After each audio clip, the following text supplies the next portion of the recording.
Hiring is not an experiment. The interview process is not meant to quantify and qualify what good looks like. And it's to slow down, to take a breath, and to actually figure out, do I even need to hire for what I think I need to hire? Why? What's driving it? Letting your own backyard influence what you need to do in your backyard.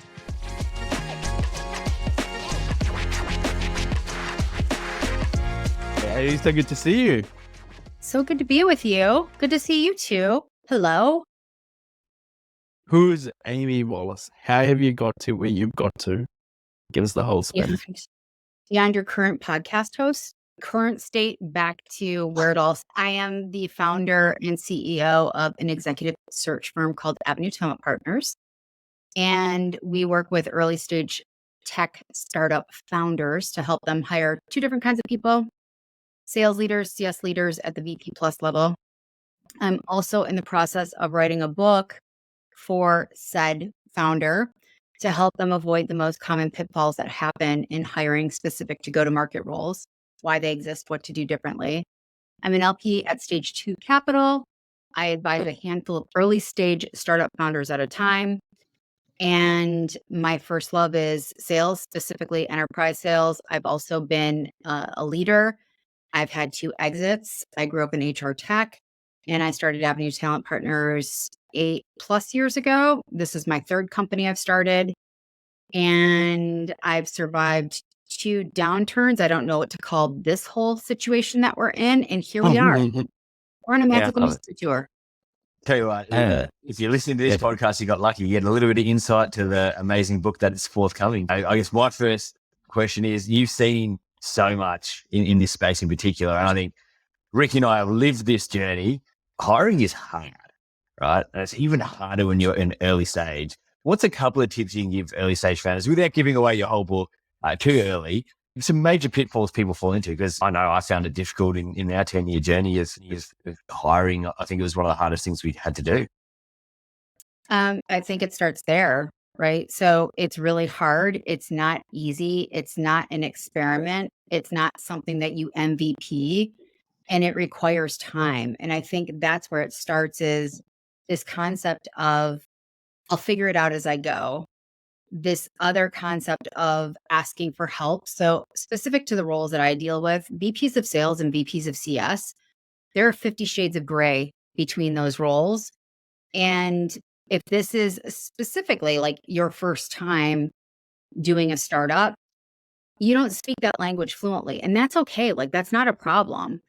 But I think there are so many assumptions, and we're living out loud on social platforms, let's call it Twitter or LinkedIn, where there's so much advice, and it might sound really good, but to synthesize through like what it is and all the considerations, and then what you're getting from your board, and maybe your board is really smart in your domain, but they're not operators. They don't know hiring. They haven't done this before, and you're getting advice and you're getting intros and you have this network, and it can be really overwhelming. And I think it just starts with giving yourself some grace that hiring is not an experiment. The interview process is not meant to quantify and qualify what good looks like.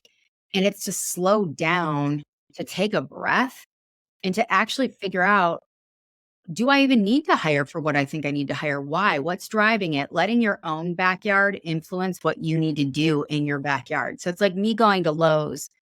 I don't know if both of you, my down under friends, know what Lowe's is. Yeah. Yes. For those, that's where we buy all our clothes from when we were over there. Yeah.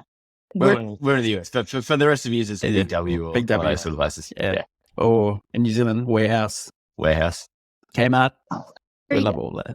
All those brands. So basically it would be like, I need to landscape my backyard. I haven't even looked at my backyard. I just know I need to landscape it. I go to Lowe's, Big W. I don't even know what that is, but hey, I'm visiting you and I want to landscape, and I haven't even looked at your backyard. And I get a bunch of gear, and I've just wasted my time. I've wasted my money, and I don't have the right thing. And now I can't landscape my yard. Same thing. It is the same thing. So I saw your post this morning about the CRO, and I just want to dig a bit deeper there, because we get asked the same question. Having been a CRO seat, I often, when we're talking to these early stage founders, the first thing they ask, oh yeah, we just need another one of you, Ricky. Are we just going to get a CRO? You're like, you're at $500K ARR, or even 2 million, or even 5 million. So can you talk to us, Amy, with all the experience you've had in hiring and obviously in your role as a leader and a contributor to right people for right stage? What does it actually mean, and what does it mean to get the title right? So if you were to be a fly on the wall of any conversation I have where this comes up, and by the way, this comes up multiple times in my world, you would hear me say this: title schmitle. Put the title to the side for a second. I don't care about title. I care about the work required to do what you need well for the next 24 months, because nobody has a crystal ball. I know we get caught up in vision. We get caught up in who we wish to be when we grow up. And we start thinking about that. And I can't tell you how many times I've talked to somebody, we're at 5 million and I need the person that's going to get me to 100 million. No. And here's why. In my almost 30-year career, I've only seen 2 people that have gone from sub 10 to over 100 million. 2, that's it. They started out at the VP of sales level, and then they earned their way to the C level. And to do that well, it requires a lot of self-awareness from the leader, a lot of self-awareness from the others that are supporting this leader, and realizing that this person has strengths, they have weaknesses, they need executive coaching, they need training. And excellence in leadership, regardless of the title, doesn't just happen in an air fryer. It's not like I just throw it in and 2 minutes later it's too late. So I think first and foremost, to answer your question, I don't care about title to start. So many people think about the who. I'm thinking about the why, the what, not what of the title, but what is the work and how. And then I'm really gut checking myself to what's actually happening in my business. As a founder, it would be like if you told me I needed to get engineering help and to hire for that. I don't know how to do that. I could have a good conversation. I could establish, do we have a vibe? But your competency, I have no idea. And so I think that's where it starts is when we go from founder led to founder managed. I'm talking about sales, CS, go to market functions, to then sales led. I find that there's such a race to get it off the plate because it's uncomfortable, because I don't like it, because I don't speak this language and I have a million other things to do. And I want to raise my next round and I need to do this, that it's have somebody else do it for me. But here's the thing, regardless of title, if you don't have product market fit or you have major foundational issues, your next feature, your next sales hire, whoever that might be, they can't fix what's broken. It's your job as a founder to do that. And then when you do that and you understand that, now you know what you need for the work. Instead of a lot of people that I meet and they're like, I don't know, you tell me what I need. I'm like, I don't know. I'm not in your business every day. So let's talk about what's going on. How many customers do you have that are not friends and family, or friendlies, as I call it? And so back to your question specifically, Ricky, I'm giving some context around it. I want to start with the work. And every stage, which was the other part of your question, there's a difference. So many people get caught up in the term, I'm a builder. And I'll give you a true story. There is a company that I know really well, and I know the founder really well. And he was super excited to hire somebody. By the way, I own an executive search firm and he never asked me for my opinion about how to hire. Different podcast, different day, but that's okay. I'm over it. I've been very Second well episode coming. So of course, you don't want my opinion when everything seems fun and great and all of that, but you do want my opinion when you've faffed it up, as they say down under. How about that? We say fucked it up. I've never heard anyone say faffed it up. I was being nice before. I'm like, we just say fuck. Yeah. But yeah, I guess if you're really polite Australian, you might say faffed it up. I learned a new word and I'm trying to use it. And so you did. And you used it well. And it was excellent. Thank you. Thank you for supporting me on my journey. But that being said, I get the call after the fact. It's imploded. Person's there less than how many days do you think? Now, you're being aggressive. I like it, but no, I actually don't like it. That was an aggressive guess. All right. No. Hey, if you hire a dickhead, you hire a dickhead. There's nothing you can do is move them on. At least 30. Yeah. Let's think about it. Sales leadership, 65 days, and you're worse off, not better off for it. And I said, what do you think went wrong? And I happen to know the sales leader as well. So I talked to both parties and I compared notes.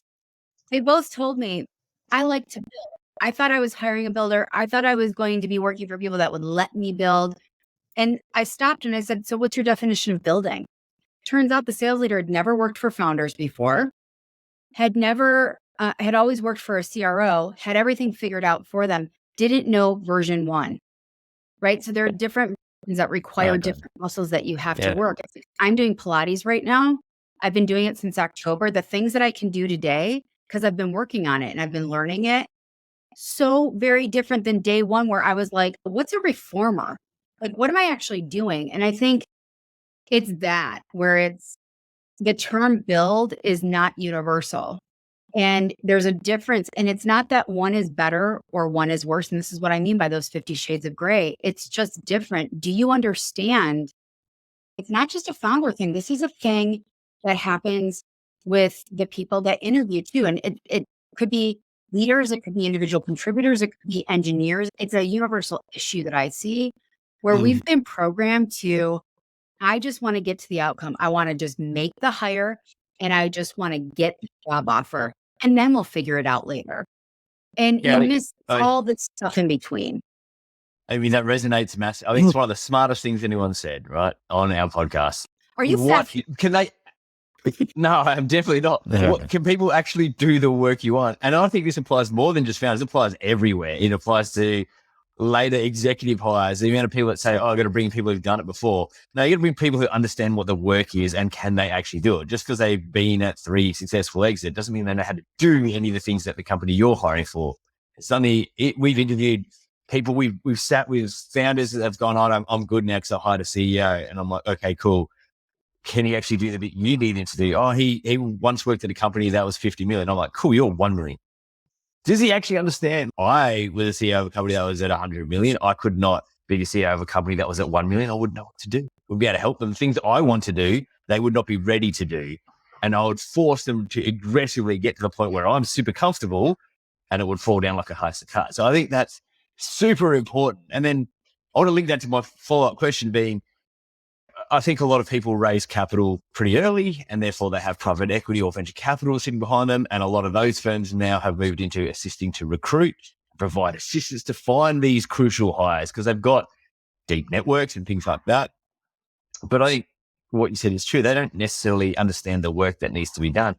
How does it founder? I know you suggested boards and other stuff, but I think it goes a step further than just boards thing. Like there's a lot of pressure sometimes to use your venture capital search firm to find your key hires. How do you navigate that if you're That is a real big topic. And I just talked to a new VC today.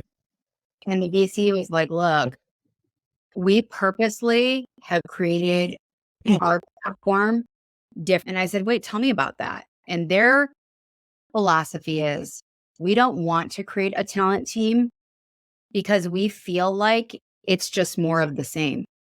And we are trying to embed ourselves in with our portfolio to be really useful.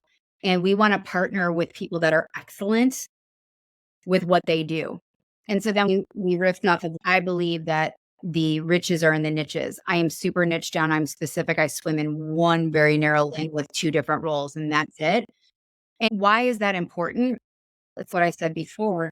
I don't know how to hire an engineer. I don't know how to hire a CMO. I don't know how to hire a product marketer. I don't know how to hire a CFO. I don't know. And I'm person enough to say, I don't know, nor do I want to know. That's a snooze fest for me all day long. What? But what's interesting is, and this is where boards can be useful depending on who you select. And this is what I will say to any founder watching this, listening to this, absorbing this, who you choose, and it is a choice, even when it doesn't feel like it. Who you choose to take money from has major risk and major reward. You want to make sure you understand both so that you make a great decision. I'll give you a perfect example.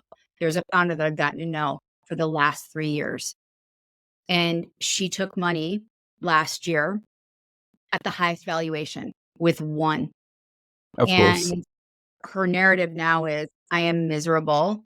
I am stuck. And I wish I would have never done it, but I didn't know any better. And so we've talked, guess how many sales leaders she's had in less than 2 years? 5. Sean is 4, Ricky is 5. She's had 7. I should have gone at 6.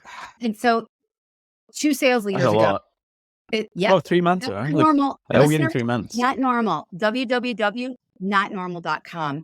And so when I was asking her, I said, so That's my website. that is amazing. When I think about it, and when I was talking to her 2 sales leaders ago, I shared with her, I said, I can actually help you learn how to hire, because this board also was like, we don't want you paying search fees. You don't need a recruiter. You have to figure it out as a founder. But if you've never done it before, what? So Just Google it. that didn't work. So I said, fine, if you don't want to work with me, I'm okay with that. I totally get the dynamics. I can advise you. We can work out something where I can help you understand how to hire. I can help you do this. She went to her board and they were like, absolutely not. You need to hire. You know what she did? She hired a domain person out of their industry.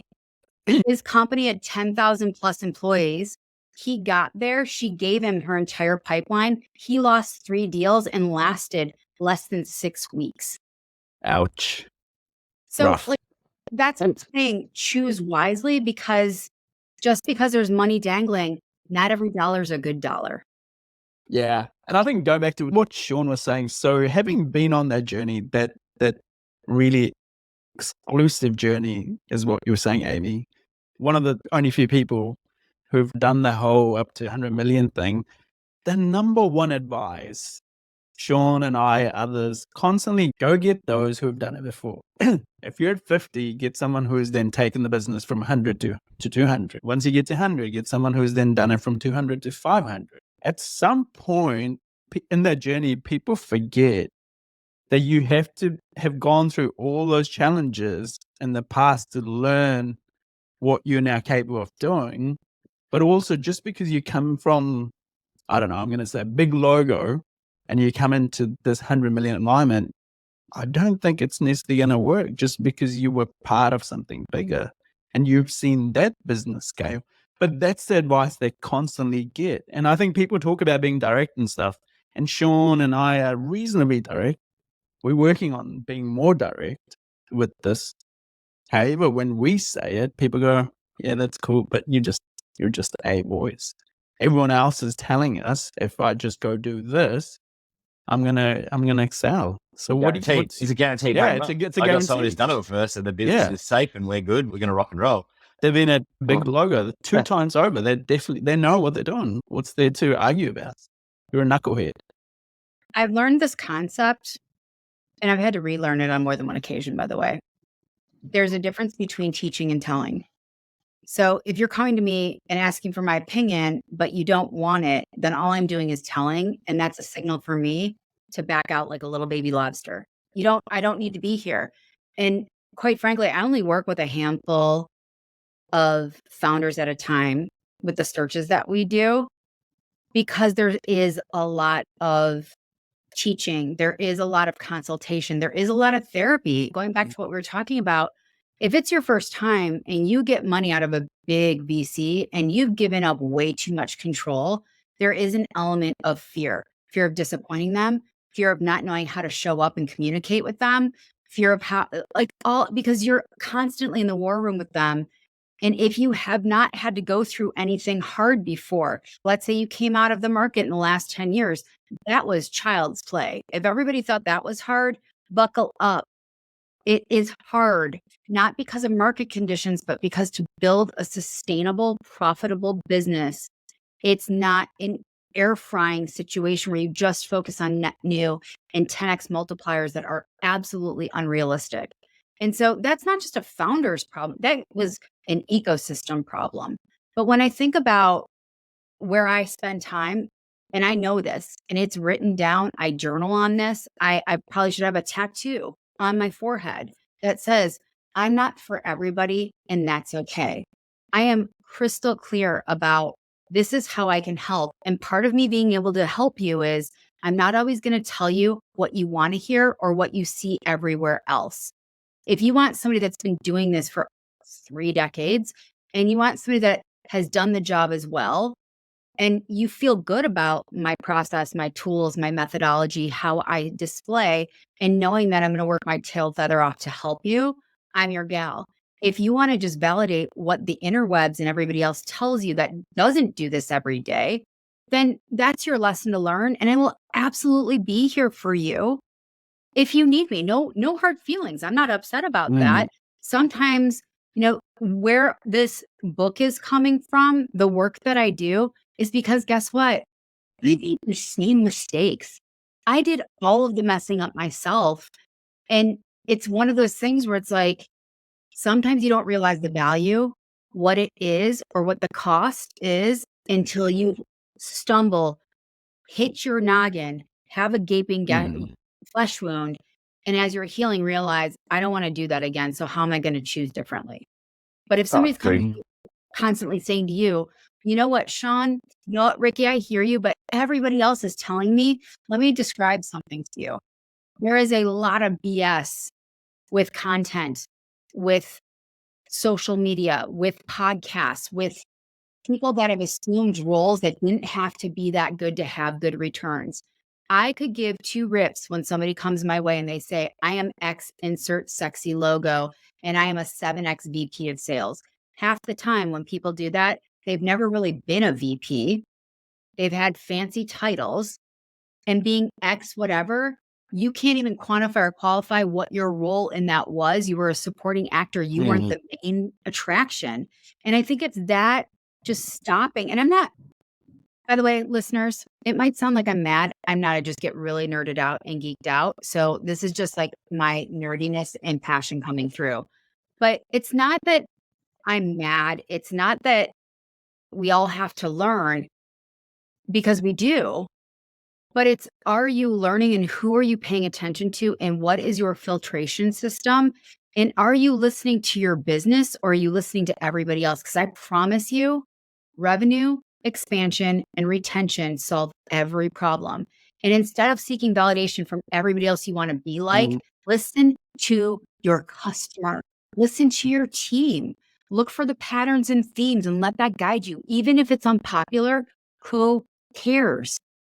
That's my thing. Thank you for listening to my TED Talk. Michael. Inside that, you said the smartest thing that's ever been said on this podcast, again, for the second time. And I think it answered the thing that Ricky and I always talk about. You focus so much on can they do the work? And I think it's not, there is truth in, if you hire someone who's been there and done that before, it will help your business and you'll accelerate. The thing is, it has to actually have been there and done that. What has happened over the last 10 years is so many people got all these fancy titles and have run a race with companies that have grown. They grew because the industry grew and everything grew. They don't actually know how to do the work. And so the problem is you get advice which says, go hire someone who's been there, done it. This person's been there twice. They've been at 2 big logos. The question you need to actually ask is, can they actually do the work? Did they earn that title?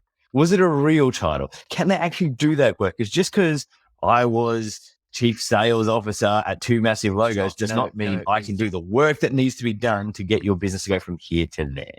And that is the thing that I guess I push back on. I've been told for 10 years, go hire people who've been there, done that. When people put people in front of me and I talk to them, they might have had the title that says they've been there and done that, but they've never done the work that shows they've been there and done that. And so I'd never hired them. And so I'd always get shit like, you won't hire all of these guys who 3x their business. I'm like, they haven't 3x their business.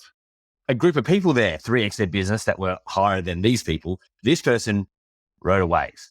And that's not going to help me because for 10 years, we ran our business profitable always. Right? I laugh now when everyone goes, last 10 years are easy. Now it's going to be hard. You're going to be profitable. I always ran my business profitable. We were always profitable. We grew sustainably and correctly. The next 10 years are going to be super simple. If you run your business like that, you're going to kill it. It's going to be easier than everyone else struggles to figure it out. You're going to grow. And so for me, I think what you said is the most important thing.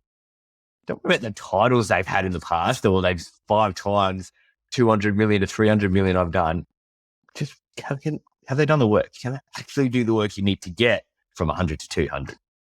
And I want to riff off of that for 1 second, Sean. So if I were in that conversation and somebody says, somebody that's been there, done that. You know what my question is after that? What's your definition of been there, done that? And I get crickets. I get deer in the headlights.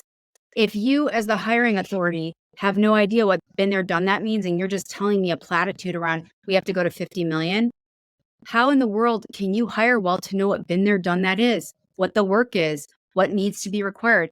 So yes, it's the person that, I'll give you an example. How many people are listening, or for the two of you and me, have seen something that's like outbound doesn't work, outbound sucks, nobody's answering the phone? No, it does. And I go all the way back to understand how it does, and I still do it in my business. It absolutely works. Difference is, That's how I reach out to you. exactly, It but works. Yeah. it does. Look at us now. And it wasn't that mustache of yours that sucked me in. Totally kidding. Oh, come on. Why do you have to put things on record like that? I love it. Love it. Woke. It is an inside joke. Nothing but love. I love this mustache. But all fun aside, the point that I'm making is those that have the biggest voices about the biggest platitudes of outbound is dead, or cold calling is dead, or email is dead. No, it's that your approach doesn't work. And so that's the first signal of, wait, do you have more than one muscle to flex? Because what I found is there are a lot of people that this is a big thing that I see. I was a BDR in a really frothy market. Let's go back 5 years from now. Okay. So I started out as a BDR, and maybe I was in a very different industry before and I wanted to get in tech. Cool. So I had a thriving career outside of tech. I get in as a BDR, I pay my dues. But guess what? I read this thing on LinkedIn and I totally agree. I should be promoted within 6 months. Then what? You put up some good numbers, you get promoted in 6 months. So now you're a team lead. Okay, so you did that really well because you're following somebody else's playbook. And then you become a director, and then you become a VP. The only thing that you know how to do is that one thing. And I'm not knocking BDRs, for the record. Let me be crystal clear. I'm an old school gal where I was full cycle.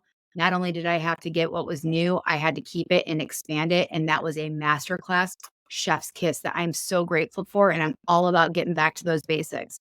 But if I don't know how to open a conversation, how can I close one? If I don't know how to close a conversation, how can I open one? So these big platitudes about, oh, you know what? Have somebody that's been there, done that. What does that actually mean? And then if you know what that actually means, now you have much more of a strong muscle to identify it. It's the smartest thing that anyone's ever said on this podcast. Come on, man. Like, we know Amy's smart, but right? I love this stuff because it's something that no one ever talks about. Everyone talks about go hire someone who's been there, done that. Fluff. And I think this is 100% go hire someone who's been there, done it, but know what that means so that you can identify have they actually been there and done that. The title and the logos they've been to don't fucking matter. Can they actually do the work? That's what matters. I think you summed it up really well. My biggest takeaway already from this chat, Amy, has been, were they the main actor? Were they just, up to your point, Sean, were they just there for ride along? Were they just on that bus? Did they actually come and fix when the business was going at 10% and this person came in and took it from 10 to 33% or 35% year-over-year growth? Did they slam down the playbooks? Did they go from PLG to sales led? Like all of that crunchy stuff. They don't do any of that shit. You haven't done nothing. You haven't actually done anything. You've just ridden the wave. And good for you. You might have even had an exit, got millions in your bank. It doesn't make you any smarter than what you started that role out as. You got lucky. It's just the fact. You just got lucky. That's how tech works. And for those listening, to give you something actionable from this, so you're like, great, okay, now what do I do with that? If you don't know how to interview, right? I'm going to take a page. My business partner, Taryn Lanigan, who runs all of our searches, and she and I are in lockstep together and we're involved in this. She has a really good method, and it's a chef's kiss. Here's how you can quantify it. 3 words. Walk me through. Walk me through when you started at Uber. I'm just going to pick like a big brand, right? And you were there, you said through exit. Walk me through what you walked into on day 1, what your role was specifically, who you did it with, how you did it, and what the outcomes were. And then The second part to that, so walk me through, that's Taryn Lanigan all day long. We love her. We celebrate her. We speak her name. But on the flip side of it, then it's the follow-up of if is just what statements, or it's big statements. And so I was on the founding team. What does that mean? And if you feel like you have to pull teeth and you're just getting the talk around or the broad, because here's the deal. The largest deal I ever did in my sales career was almost $30 million. I can talk to you exactly about what I did. So it was with Blue Cross Blue Shield, and it was when WellPoint and Anthem merged together to create a baby. WellPoint, Anthem, they couldn't talk to each other. They had different consulting firms. I was smack dab in the middle, and we were doing workforce planning of disaster recovery because they were implementing systems. And if that didn't go well, they'd be fined by the government. That deal took me 2.5 years. I had COOs involved from both of those companies, as well as all of their operational leaders from the different plans in the region. I started from each plan in the region, started doing little projects, leveraged the mess out of those projects. Every project that I did was anywhere between $500K to $5 million. I didn't do that. Deal was from like 2006, my friends. It is now 2024. I'm talking to you like I did it. I can tell you my CRM. I can tell you how much I traveled. I can tell you who was involved. I can tell you that's what you're looking for, not the largest deal that I ever did was almost $30 million. And then you get so excited, but I want that. And wait, you told me WellPoint and Anthem. Wait, I want to get into the blues. Healthcare is really hard. How do you do that? You know what? I also paid attention to something called government regulation and signals around elections because that informs healthcare. I haven't been in healthcare in all these years. And I still remember those things. Medicare Part D was a big thing that drove a lot of this. And the company that we thought about was this company called Trizetto. That was the technology. I can't fake it. I cannot fake that. I actually did that. So that's where, when I think about the main actor versus the support, or think about this, Taylor Swift, you can't get a ticket to that woman's concert. I'm mad about it. Who's she? Yeah. But he's got a tattoo of her on his chest. I've only got to 5 concerts, man. Come on. So here's the thing. I could say, oh, you know what? I was at the Taylor Swift concert. And true story, I was at the Taylor Swift concert when she was in Chicago in the spring of last year. I was driving by Soldier Field and I could hear it from the outside looking in. I was at the concert. I couldn't tell you a thing about what she wore, what she did. So keep in mind, I can tell you I was at the concert. I can tell you my favorite song, but I can't tell you how the concert went. Yeah. Yeah. Love That's it. so cool. See, that is now the smartest thing. There you go. That was actually. You just like because it had Taylor Swift in it, so you're happy. If anyone come on and say anything Taylor Swift, that's the smartest thing. Swiftie, and if anybody wants for me, but that's fine. I admit it. I love it. I'm not apologizing. Nothing but respect. In concert one day. My drive by on Lakeshore Drive, not the same as listening to her in real life. Yeah. That's a really good example. That was good. I know Sean's getting nervous because he's got kids to drop off to school. Amy, I do want to ask you this last question. It's become my favorite. You may go, what the fuck is this? But let's do it anyway. Let's go. This question is usually the gravitous question that Ricky's just like. Come on, stay with me. With everything you've achieved, Amy, and with everything you are still yet to achieve, but when you do decide to hang up your boots, what do you want to be known for? What do you want the legacy to be? That I left this place better than when I came into it. That people realize that no matter how much technology is and should be here and can help us, it doesn't replace the human condition. And you can do really lovely business and you can do really serious business. And it doesn't mean that you compromise another person to do it. I hope that I leave that behind. Love it. Us? We always get really good answers. Right. Imagine us on the other side. Fucking no chance. I couldn't answer that question to save myself. That's also. Hey, we'll do the quick fire round real quick. These are easy. They're super easy. Ready to go. I think I already know this, but let's ask anyway. Favorite music genre? Ooh, no, you probably won't know this. I like alt rock, Dave. So you thought it was going to be Swift, didn't you? And you were wrong. Oh, I again, assumptions, right? Like I'm falling in the founder trap. I'm like, I like all music. Just depends on the mood. But if I pulled up my Spotify, 90% of my playlist would be alt rock. It's Nice. a one. You have to pick one thing, so it's alt rock. You can't go back. Yeah, look at Sean now. He's reggae. Amy is the best guest we've ever had. Like, she didn't say hip hop, so I'm happy. Yeah, well, she was about to, but now you've put it in the head. Dre, okay, I will, and I will jam out. So anyway, we can carry on. Favorite movie of all time? One, just one. National Lampoon's Vacation. Oh, I never watched it. I haven't watched it. It's a good movie. Myself, it's from the 80s. I grew up with it. It's amazing. I'm here for it. Nice. There you go. Nice. Favorite place to visit? Your happy place? My summer home on a lake. Where? I don't like to tell people where it is. Because, that's cool. Then he meant it. It is in Michigan, and I absolutely love it. So, we'll just. I wasn't asking for. We'll just be there. You were like, "Hey, Mark." Number 2, the street. This. Oh, by the way, look it up. Here's the Google address. No, I was looking for that. Just a state. You guys are a big country. Even the lake. There are some people here. I like to protect nature. I really do. It's really when we talk before the start. I'm like, I want to buy an island and save all the animals and kick off all the people and then bring the right people back in. That's just how this goes, sadly. That's not what you said. That's not what you would never bring any people back in, but that's not trying to cover there. I did say that I was going to, but I would absolutely have a sanctuary for every single animal all day long. What about your favorite book? When you're sitting by the lake, what are you reading? Yours in time to come, but... I'm reading my own book all the time.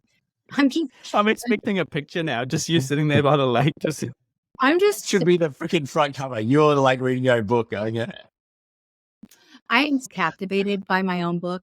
It's actually be humble, right? Like my book is a big deal, and it's not me by me. Yeah. It actually is not anything to do with me. But anyways, it's a hard tie for 3. So it used to be "What Got You Here Won't Get You There" by Marshall Goldsmith, and then I realized that was heavily skewed towards the male condition of what those traits are. And he co-authored a book with this woman named Sally of how women rise. And it's our things. And I still love "What Got You Here Won't Get You There," but I felt very much seen in how women rise on our hangups. And I was like, perfectionism. Okay. Yep. That's me. And judgment. Okay. So that's a book. Start with Why Simon Sinek all day long. And then my good friend, Andrew Barry, who is the founder and CEO of a company called Curious Lion, he turned me onto a book last year that I shelved, and I picked it up this year, and I love it. It's The Self-Reliant Entrepreneur, and you go to it every day, and it's so stinking cool because it gives you like a little thing, and then it gives you a little journal. I'm a big fan of a journal, and it goes by day, not by year. Every year I'm going to do this, and I've got my questions on sticky notes, so I can see how I evolve, because life as an entrepreneur is hard. So I can see, am I still learning the same lesson or something else? So I'm in. Thank you again. Love this book. Totally recommend this book. And for all the listeners out there, Amy is giving these books away for free. No, didn't say that. I thought that you were those books by listening to them. Yeah, Sean's a sponsor. Now, this is the main question, Amy. This is exactly what we're doing this for. This is going to be your last meal ever. Like you're in your happy place. You're on your by the lakefront, wherever you want to be. I know, but that's just how it works. That's the only way to corner people. Don't worry, but you're on an island, surrounded by all the animals. You're about to die. You have 2 jars in front of you, no labels. Just it's like my death no row brand. Meal. That's basically what you're saying. Is like your death row meal. What are you going to eat? This is your death row meal. Yeah. But you don't get to choose it. We're giving it to you. No brands. You get 2 jars. One says crunchy. The other one says smooth on it. Which one are you going to pick? Crunchy peanut butter. That's peanut butter, dude. Peanut butter. Yeah, well, peanut butter. Yeah. I'm a crunchy gal. Extra crunch for good measure. But that would not be a death row meal. I don't know. I'm a foodie. I love to cook. I like all cuisine. I have no idea. That's too hard. I'd be like, how about you give me a smorgasbord? That would be my last meal. All right. Don't worry. It's not even a last meal thing. The reality is we had too many people fapping out to try to pick which one it was. So it's which freaking peanut butter you crunchy or smooth. Cornering them, We just corner them. We're going to kill you but we've got crunchy peanut butter or smooth peanut butter. Pick one, and we might not kill you. And then if you pick smooth, we have to kill you. And if you pick crunchy, you survive. That's pretty much how this game goes. So apparently I am surviving and thriving. So here we go. Yes, you are. You're good to go. 100%. Well, Amy, this has become our favorite show ever. And thank you once again for coming on and sharing all your wisdom. And we look forward to the book coming out. When is it coming out? Last question. It should be on bookshelves by December 30th of 2024, which is my birthday. So a little birthday. Awesome. How Getting nice. ready That's for the awesome. next- So what better way to enter into my next decade than with this? Yeah. Nope. Thank you for Awesome. Well, Thank you for coming on.